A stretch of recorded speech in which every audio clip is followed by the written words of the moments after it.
उबाटा गटाचे खासदार संजय राऊत यांनी मोठमोठ्या जाहिरातींवरून भाजपाला लक्ष्य केले असून मोठ्या प्रमाणावर हल्लाबोल केला।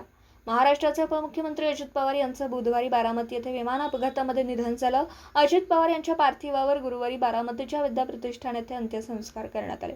यावेळी अजित पवार यांना शेवटचा निरोप द्यायला राज्यभरातून हजारोंचा जनसमुदाय बारामतीत जमला होता।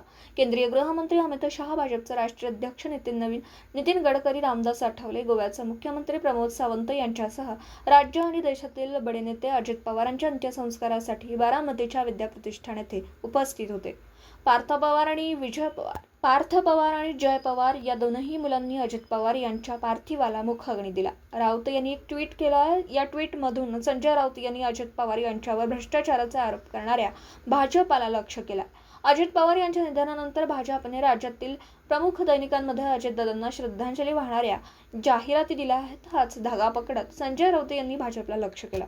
भाजपने कमाल केली, दादांना श्रद्धांजली अर्पण करण्यासाठी पानभर जाहिराती दिल्या। त्याने काय होणार? अजितदादांवर भाजपा म्हणजेच मोदी व देवेंद्र फडणवीस यांनी केलेले 70,000 कोटींचे आरोप मागे घेणं हीच अजित पवारांना खरी श्रद्धांजली ठरेल, असं संजय राऊत यांनी आपल्या पोस्टमध्ये म्हटलं। संजय राऊत यांच्या या टीकेनंतर आता भाजप काय प्रत्युत्तर देणार हे बघावं लागेल।